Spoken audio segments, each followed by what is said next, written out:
Hey, what's up everybody, and welcome back to the SBL Season 3. This is the semifinals, and we are back up against our boy Yashu and his Victory Stars. Alright, now as you may recall, we faced him last in week 9, was it? Yeah, week 9 sounds right. And we were able to emerge a 5-0 victor, but I don't expect that kind of result again this time. As you can see, Yashu brought a few different things the last time, well, just a couple. There's a Gardevoir and a Smeargle there in place of the Toxapex and Alolan Persian he brought last time. And that Gardevoir is honestly my bigger concern because, as you can see from my team, I didn't bring Metagross this time. And that would have been a good idea for me to bring that, because that would have stopped Gardevoir in its tracks depending on its set. Ah boy, let's see how this ends up going. Oh, actually, a couple things to note before we really get into this battle. Okay, first thing being, I'm actually recording this a little bit late. Like, we had our battle, when did we have it? 5 days ago or so, before this match. I recorded this battle sooner, but I'm just getting over a cold, so yeah, I don't want you guys to hear me through all that. I still have a bit of a sore throat, but I'm well enough to record this now, so yeah. And also, this is a semi-final battle. Believe it or not, guys, coming into this battle, I have never ever won a semi-final battle before. Never made it to a championship battle, and the hope and the dream for this battle was that I could eventually get there, and I could get there through this game, to the SBL Season 3 Championship, and eventually be crowned SBL Season 3 Champion. That's the hope and the dream, but does that end up happening? We shall see. Alright, let's go ahead and get into what I brought here. We got P2 there, basically doing what Tangle was meant to do last time and deal with the Zygarde. And the reason I didn't bring Tangle this time was because I was actually kind of paranoid about a Specs Zygarde, because if you noticed last time, my Tangela handled a physical Zygarde very, very well. Like, it took 1,000 arrows like it was nothing, and that's one of the best moves in the game. And I would tailor P2 to be able to handle whatever kind of variant of Zygarde this was, but does that end up working out? We shall see. Alright, we got Lando here with Rock Polish and a Heat move that we shall see later in the game. I won't get into too much detail on that. Okay, Moltres here, I actually swapped up a Choice Scarf set for a more defensive spread because instead of being my emergency check to Lopunny, it was my main check to Lopunny this time. And the hope and dream was to get the Flame Body off, but do we get it? We might or might not end up finding out. Alright, we got Gallade there, mostly the same moves as last time, except I have Encore in place of Psycho Cut because I didn't think I needed Psycho Cut. In retrospect, probably should have had Ice Punch, but we'll see. Alright, Coco is 3 attacks, Shuka Berry, all that fun stuff. I think I had Volt Switch and Defog last time. This time I have Thunderbolt and U-Turn. And then Nihilego is basically the same moves, just with a slightly different spread. Okay, now, part of me also kind of wanted to bring... What? Did I even say that right at all? Part of me kind of wanted to bring Hydreigon to this game, but at the end of the day, I just couldn't find a spot for him. I could have brought a Scarf set, which could have helped me deal with Lopunny, as could any Scarf set, or just about any. But we'll see how this plays out. Let's go ahead and get into the battle. And like I said, for our last matchup, if I saw Smeargle, I was leading with Gallade, and that's exactly what ended up happening. He does lead with the Smeargle, as I lead with my Mega Gallade. But he's smart. He watched my last video and saw me say that, so he's immediately going to switch to his Gardevoir as I Mega up and get off the taunt.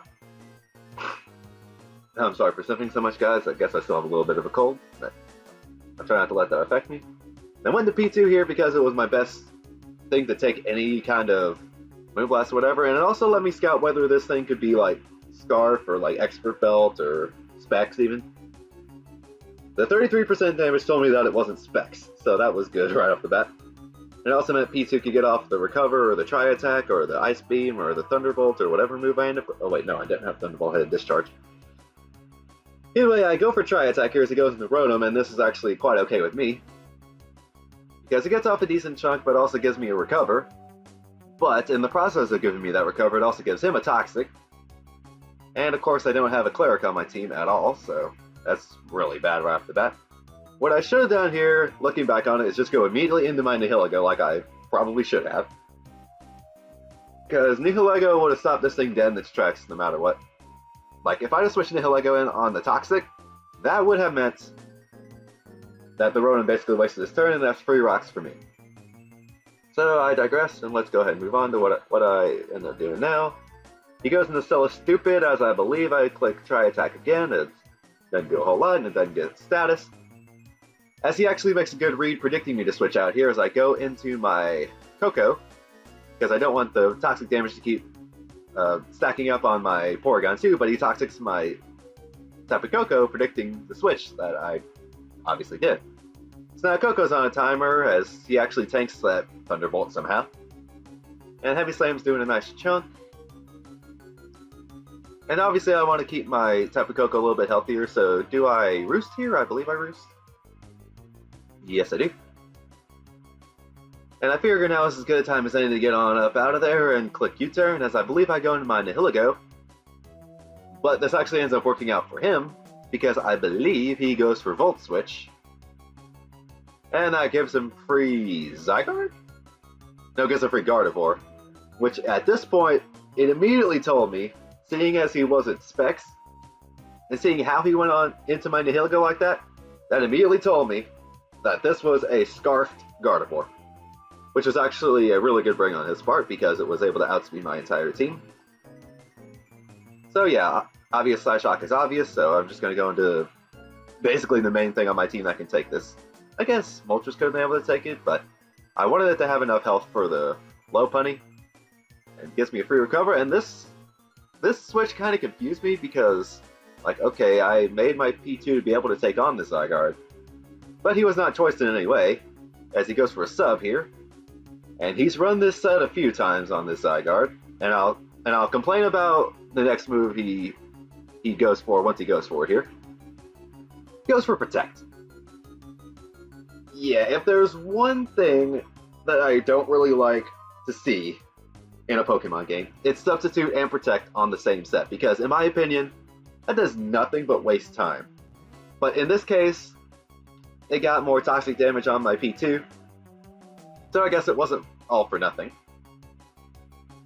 And in general, I'm a guy that can appreciate a little bit of stalling here and there. Like, I don't hate stall as much as other people, but Sub-Protect is just something that triggers me so much. I hate when people run that.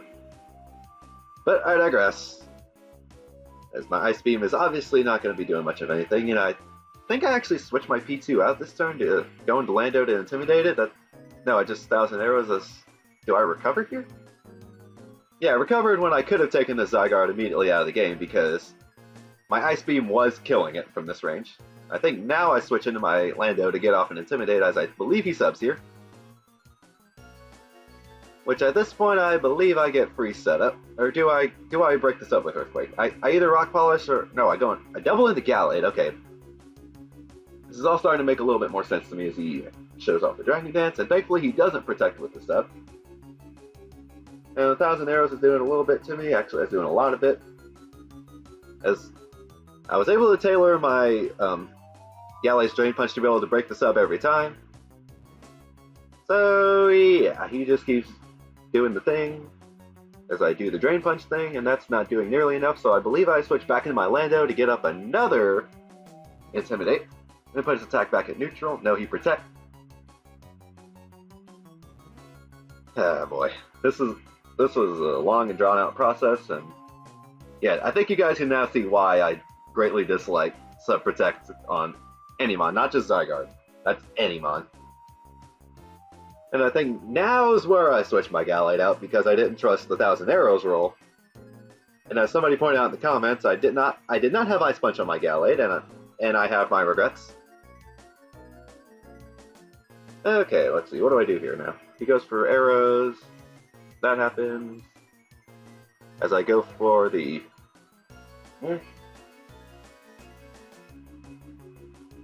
As I just got a text from my mother, which I'll reply to later. As I believe I Rock Polish here. No, I Earthquake. I do have Rock Polish on the set. I think I go for it next turn. If I was smart, I would have gone for the Z Earthquake that I had, but that's no biggie. And he makes a good play there and goes into his Rotom. Eventually I click Rock Polish, but here is where I click the heat move, Gravity. Now, I'm sorry, I'm so distracted, guys. This is probably not my best commentary by any stretch of the imagination. My thought process here was, in making this gravity Landos, he said was that in general his team did not like switching into Earthquake. His only real thing that resisted Earthquake was the Gorgeist that he didn't bring either time. He also had this Rotom here and the Celesteela that had Levitate and a Flying typing respectively that were immune to Earthquake, so I figured, oh hey, why not run something like Gravity? And now this Rotom can't stay airborne anymore. And what does it do here? He just Toxics me? Of course he Toxics me. He Toxics my entire team, basically. As I believe now I go for the Rock Polish in case he switched out, and he switches out into the Celesteela, and honestly, this is such a satisfying feeling. I'm going to be able to kill this Celesteela with an Earthquake, and that's a mod I hate, down to a move it's normally immune to. That is such a good feeling. But that's the first kill of the game at turn 27, and now he goes to his low punny, like, okay. Now, at this point, had I known that he didn't have Fake Out on this thing, I would have stayed in, and I would have clicked Z Earthquake. Would my Lando have died from the Toxic? Maybe. I wasn't counting the turns. But regardless, that would have put me in a better spot than the one I ended up being in, because his low punny does not have Fake Out. So I switch into my Moltres here, hoping to get some Flame Body shenanigans as he Mega Evolves and clicks Power Up Punch. So now he's at +1 attack, and I'm like, oh great, now Moltres can't wall it like I was hoping. And now here's where I kind of make another misplay, as he just returns. Right here I should have clicked Roost instead of Air Slash. Yes, I recognize the damage I got on the slow punny, but in not clicking Roost, that meant I didn't give my Moltres another opportunity to get up a Flame Body. And spoilers, I don't get the Flame Body on the next turn either, so this low punny is here like Herpaderpon +1 attack. And by roosting, I would have kept my Moltres at a reasonable amount of HP to possibly where I could have stalled it out a little bit more. But now we're just here with a 21% low punny as I get my Lando in. And then I think I double out into my Coco. Okay, yeah. And he shows off the Ice Punch, which is, totally reasonable given that it's a Mega Low punny. And I think he switches into his Rotom here, as I believe I Roost, or do I? No, I just Gleam. Yeah, I didn't really watch this battle again before narrating over it, so it was just kind of guesstimating what I was doing. As I believe he overheats here? No, he just Volt Switches and was going to the Gardevoir. No, he goes into Smeargle, and here was really his only misplay of the game, in my opinion. As he gets into a Smeargle, as I'm just content to let Coco take a little more toxic damage, as he clicks Spore, which is honestly the last move he should have clicked for several reasons. One, I was already toxic. And two, the electric terrain means that none of my Pokemon can fall asleep. So, Spore was absolutely the last move he should have clicked there, but he recognized that, like, immediately after he made the play. I was like, oh shoot. We all have those stupid plays we make sometimes, but Yashu's a smart player, he learned from it. And so now I just kill this thingy here with a U-turn. As I get into, I don't even know what I get into at this point. Okay, yeah, Gallade, that makes the most sense.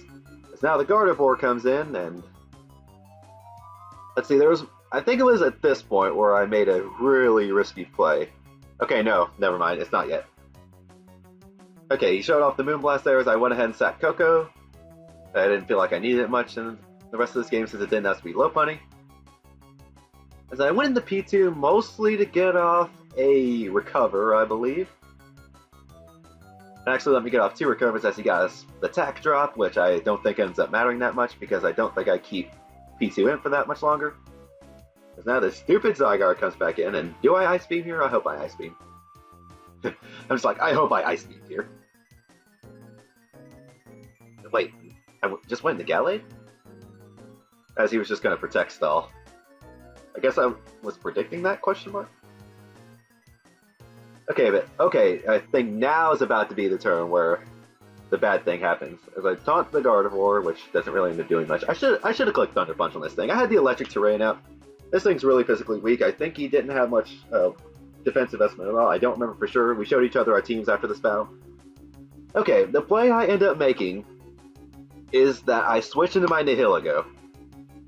Now, this was such a gamble on my part because if he ended up clicking Psyshock predicting that, then I lose my Nihilego, and then I lose my way of killing the Zygarde, and the Rotom, basically. And, wait. And I probably would have died to the Lopunny either way because Nihilego's physical defense is paper. Okay, but if he went Moonblast, then I could get up my rocks, bluffing that I had Sludge Wave, which I didn't. And then I'm in a slightly better position.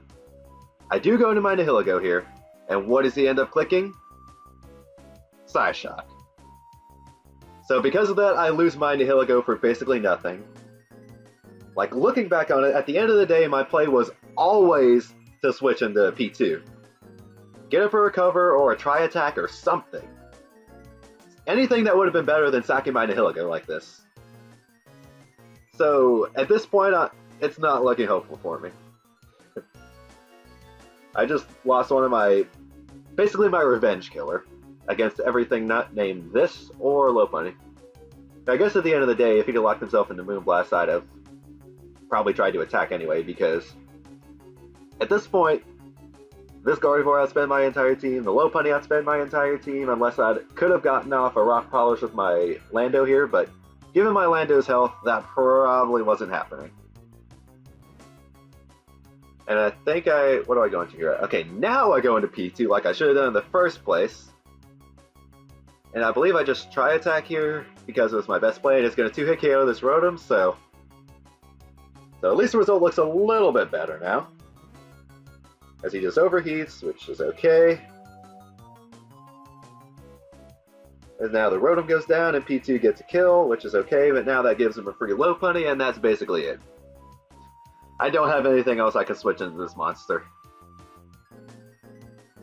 As he just drains, and that kills my P2, which gives him back up to a good amount of HP. As I don't think I go into my Lando next. Yeah.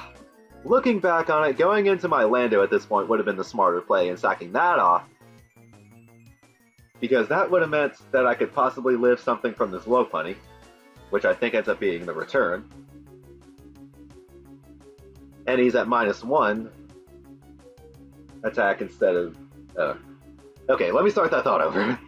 I should have gone to Lando here, get off the Intimidate, because at that point, at -1 attack, my Gallade could have survived a return. It killed it with Drain Punch, and then died to Gardevoir. So I guess at the end of the day, it didn't really make much of a difference. But he ends up killing me with the return here. I banked on a roll, and the roll didn't work out, and then he's just going to kill my Lando. And yes, this result means I take a 3-0 loss. I'm out of the playoffs now. I am not the SBL Season 3 champion. I do not break my semifinals curse. Okay, looking back on this battle, I did not... Okay, first of all, I did not prep well as I should have for this game. Like, with this Lopunny here, I should have brought something with a Choice Scarf. Like my Hydreigon. Like, Moltres like I had last time. Even Coco, like, literally anything on my team. I should have had a Choice Scarf on something. Because given the nature of this Lopunny, it outsped my entire team, so, like, duh, of course I should have had something that had a Choice Scarf. Like, that's just common sense. And then the Gardevoir being Scarf, not bringing Metagross was pitiful on my part. Like, I beat myself up after losing a lot, but, like, the way I see it is just, like, what I should have done and why I'm an idiot for not doing what I did. Like, I don't know what I should have brought Metagross over, but I should have brought it, because the Gardevoir, in my opinion, ended up being the biggest threat. Yes, this Lopunny in front of me ended up getting the most kills in the game, but it was the Gardevoir's pressure on stuff like my P2 and my Gallade, and especially my Nihilego, that ended up making the difference for him in the end. So, yeah. The SBL season ends prematurely for me. Yes, I consider this prematurely because I really, really wanted that championship. Do I care that I'm the host of the league? No, I wanted that championship because I finally wanted to break that curse of mine. Like, I feel like I am a cursed player at this point. But eventually I am going to be able to put it all together and win a championship. Or even get to a championship, win a semifinal game. That's something that has eluded me this whole time. But at the same time, I gotta give credit to Yashu. that boy did his homework. He told me he referenced, like, I don't remember if he said, like, most of my battles, or, like, the battle that we had last time, and he also has been watching my videos a bit, which, yeah, the curse of the video strikes. And now Yashu's going to be playing for the championship instead of me, so more power to him. I mean, I do sound a little bit salty right now, I recognize that, but at the end of the day, like I said, I give Yashu a ton of credit for doing his homework and preparing well, and I wish him nothing but the best for the championship, which I'm just going to tell you guys now. He's going to be playing for the championship against Zappe, which another guy we beat 5-0 in the regular season. Even if he did make a couple of changes to the team afterwards, like he picked up a Seismitoad and a regular Kyurem, which in my opinion would have given him a better shot if it was me versus him in the championship. So we'll just have to see how that championship ends up. I don't know if I'm going to end up doing any content on the championship. I'm guessing probably not at the moment. But yes, at this point, all I can say is thank you guys for watching all my SBL videos this season, all 10 of you that watched my videos. And thank you to everybody in the SBL for an amazing Season 3. Like, despite not making it to the championship, I feel like I had the best team I have ever drafted in any league, ever. And I'm very proud of how this team performed in the season with a final record of 11-2 with like a plus 41 differential, I believe, if I'm doing my maths right. And a very impressive record. We don't get the championship, but that's all right. We established a good foundation for the future. So yeah, again, thank you guys for watching, and look forward to the Sprite Tournament registration, which will be starting this Friday.